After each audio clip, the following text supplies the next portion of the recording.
Selamat datang dalam video pembelajaran hari ini. Pada kesempatan ini, kita akan mempelajari salah satu topik penting dalam mata kuliah botani, yaitu alat perkembangbiakan, biji. Tahukah kamu bagaimana tumbuhan bisa berkembang biak dan menghasilkan keturunan? Salah satunya adalah melalui biji. Dalam video ini, kita akan membahas struktur biji, bagian-bagian pentingnya, serta bagaimana biji terbentuk dari bunga. Yuk, simak pembelajaran ini sampai selesai agar kamu bisa lebih memahami keajaiban proses kehidupan pada tumbuhan. Apa itu biji? Jadi, biji adalah alat utama dalam perkembangbiakan generatif tumbuhan. Di dalamnya terdapat calon tumbuhan baru yang disebut dengan lembaga atau embrio. Oleh karena itu, biji disebut sebagai generatif organum reproduktivum, yaitu organ utama pada reproduksi. Dan juga, biji terbentuk dari bakal biji ovulum yang telah dibuahi. Proses ini berlangsung di dalam ovarium bunga. Selanjutnya, di sini ada struktur penopang dan letak biji. Jadi, yang pertama, biji terletak di atas tangkai kecil yang keluar dari plasenta atau papan biji. Tangkai biji disebut tali pusar atau disebut dengan funiculus. Lalu, titik perletakan tali pusar dengan biji disebut pusar biji, yaitu hilus. Nah, saat biji matang, tali pusar akan putus dan biji akan lepas dari tembuni. Pada beberapa tumbuhan, tali pusar berkembang menjadi selaput biji atau arilus, contohnya pada durian dan pala. Oke, selanjutnya di sini ada bagian-bagian utama pada biji. Yang pertama itu kulit biji atau spermodermis, yang asalnya dari integumen atau selaput bakal biji. Nah, pada Angiospermae biasanya terdiri dari dua lapis. Yang pertama ada testa, yaitu lapisan luar, itu biasanya tipis atau keras seperti batu, warnanya bervariasi merah, biru, coklat, atau kehijauan. Yang kedua ada tegmen atau kulit ari. Itu biasanya tipis seperti selaput. Pada Gymnospermae terdiri dari 3 lapis, yaitu sarcotesta, yang kedua sclerotesta, yang ketiga endotesta. Lalu pada bagian kedua ada tali pusar atau funiculus, yaitu merupakan tangkai penghubung biji ke tembuni. Jika terputus, meninggalkan bekas yang disebut dengan pusar biji atau hilus. Dan pada bagian ketiga yaitu inti biji atau nukleus seminis. Jadi terdiri dari lembaga embrio, yaitu calon tumbuhan baru, dan juga albumen sebagai cadangan makanan untuk embrio saat berkecambahan. Berikutnya, di sini ada jenis halut biji arilus. Yang pertama itu daging atau berair dan bisa dimakan. Contohnya pada biji durian atau nama latinnya itu Durio gibethinus. Dan juga bisa pada biji rambutan. Nama latinnya itu Nephelium lapaceum. Lalu yang kedua itu biji yang menyerupai kulit dan menutupi sebagian biji. Contohnya pada biji pala yang memiliki nama latinnya itu Myristica fragrans. Selanjutnya ada proses perubahan bunga menjadi biji dan buah. Teman-teman, di sini saya akan menjelaskan tentang proses perubahan bunga menjadi biji dan buah, seperti yang terlihat pada gambar. Proses ini dimulai dari biji. Biji yang jatuh ke tanah akan mengalami perkecambahan.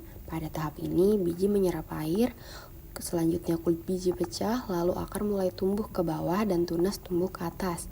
Inilah yang disebut sebagai kecambah. Setelah itu, kecambah tumbuh menjadi bibit atau tanaman muda. Bibit ini akan terus tumbuh hingga menjadi tanaman dewasa. Ketika sudah menjadi tanaman dewasa, ini nantinya akan menghasilkan bunga. Ketika tanaman sudah berbunga, terjadi proses yang namanya penyerbukan. Penyerbukan adalah perpindahan serbuk sari dari benang sari ke putik. Biasanya dibantu oleh serangga seperti lebah. Setelah penyerbukan, terjadi pembuahan di dalam bunga. Bagian bunga yang disebut bakal buah akan berkembang menjadi buah, sedangkan bakal biji di dalamnya berubah menjadi biji. Buah yang sudah matang biasanya berisi biji-biji. Jika buah jatuh ke tanah atau dimakan hewan, bijinya akan tersebar. Biji yang jatuh ke tanah akan kembali mengalami perkecambahan dan siklus hidup tanaman berbunga akan terulang lagi. Jadi, secara singkat, prosesnya adalah pertama biji tumbuh menjadi tanaman, selanjutnya tanaman menghasilkan bunga, setelah itu bunga berubah menjadi buah yang berisi biji, lalu biji itu akan tumbuh menjadi tanaman baru. Begitulah proses perubahan bunga menjadi biji dan buah yang terjadi pada tumbuhan berbunga. Dan yang selanjutnya adalah bagian-bagian lain pada biji. Yang pertama ada sayap atau ala yang menyebarkan biji lewat angin. Yang kedua ada bulu atau korna. Bulu atau korna adalah rambut halus untuk membantu biji terbang. Dan yang ketiga ada salut biji semu atau Arylodium yang mirip Arylus tetapi berasal dari sekitar mikropil. Ada pusar biji atau hilus. Pusar biji adalah bekas sambungan dengan tali pusar dan tampak berbeda warnanya. Contoh pada biji kacang panjang. Dan selanjutnya ada liang biji atau mikropil. Liang biji adalah bekas jalan masuknya serbuk sari yang dapat tumbuh menjadi struktur lunak seperti karunkula. Contohnya pada biji jarak. Yang selanjutnya ada bekas pembuluh atau calaja. Bekas pembuluh adalah tempat bertemunya integumen dengan nucellus yang tampak pada biji anggur. Dan yang selanjutnya ada tulang biji atau rape. Tulang biji adalah perpanjangan dari tali pusar yang tampak pada biji Anatropus. Yang selanjutnya ada mengenai embrio. Apa itu embrio? Embrio adalah struktur awal tumbuhan baru yang terbentuk di dalam biji setelah proses pembuahan. Embrio ini terdiri dari jaringan hidup yang akan berkembang menjadi akar, batang, dan daun saat biji berkecambah. Nah, yang selanjutnya ada bagian-bagian dari embrio atau lembaga. Lembaga ini memperlihatkan 3 bagian utama pada tumbuhan. Yang pertama ini ada radikula. Dapat dilihat di gambar bahwa radikula adalah calon akar yang akan tumbuh ke bawah menuju liang biji. Radikula ini merupakan bagian pertama yang tumbuh saat perkecambahan. Yang kedua, ada plumula. Plumula adalah calon batang dan daun. Jadi, saat biji tumbuh, plumula akan berkembang menjadi bagian atas tumbuhan. Yang ketiga, ada kotiledon atau daun lembaga. Kotiledon ini berperan penting sebagai tempat penyimpanan cadangan makanan. Ia juga membantu menyerap nutrisi dari albumen atau kita sebut putih lembaga dan melakukan asimilasi awal. Pada tumbuhan dikotil memiliki 2 kotiledon, misalnya pada buncis, sedangkan pada monokotil seperti jagung hanya memiliki 1 yang disebut scutellum. Nah, kita bisa lihat dari gambar ini. Gambar ini menunjukkan irisan belintang biji dengan struktur internal yang terdiri dari beberapa lapisan utama. Yang pertama ada perispermium yang terletak di sekitaran embrio, membentuk lapisan dalam setelah endospermium yang berasal dari nucellus, yaitu jaringan sisa dari bakal biji atau diploid yang berfungsi sebagai cadangan makanan tambahan, terutama pada biji-biji tertentu seperti pala.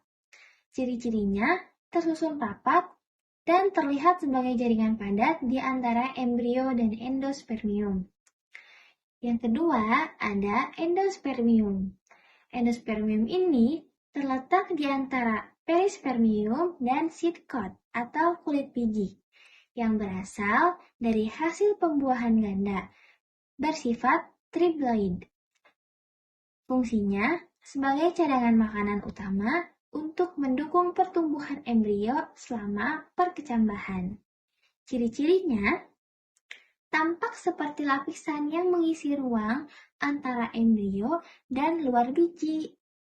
Yang ketiga, ada embrio yang terletak di bagian tengah dalam biji yang dikelilingi oleh perispermium. Terlihat dalam gambar yang berfungsi melindungi embrio dan cadangan makanan dari kerusakan fisik dan infeksi. Yang terakhir, yang kelima, ada perikarp, sisa dinding buah. Nah, dalam gambar ini disebutkan telah dihilangkan melalui proses desaponifikasi. Biasanya merupakan bagian buah yang menempel pada biji, misalnya pada buah kering. Selanjutnya ada kecambah atau kita sebut plantula. Nah, kecambah ini adalah hasil dari biji yang berhasil tumbuh dan mulai membentuk tanaman muda. Berdasarkan letak kotiledonnya, pada saat tumbuh, kecambah dibedakan menjadi dua. Yang pertama ada epigel dan yang kedua ada hipogel. Yang pertama, epigel. Pada epigel ini, kotiledon terangkat ke atas permukaan tanah. Contohnya seperti pada tanaman kacang hijau. Ini terjadi karena hipokotil atau batang di bawah kotiledon memanjang dan mendorong kotiledon ke atas. Yang kedua ada hipogel. Pada hipogel ini, kotiledonnya tetap berada di bawah tanah. Contohnya pada kacang polong. Pada jenis ini juga, epikotil atau batang di atas kotiledon yang tumbuh memanjang dan membawa plumula ke atas. Pada perkecambahan ini ada syarat perkecambahan. Agar biji bisa tumbuh, dibutuhkan air, H2O, udara, O2, suhu hangat, dan cahaya.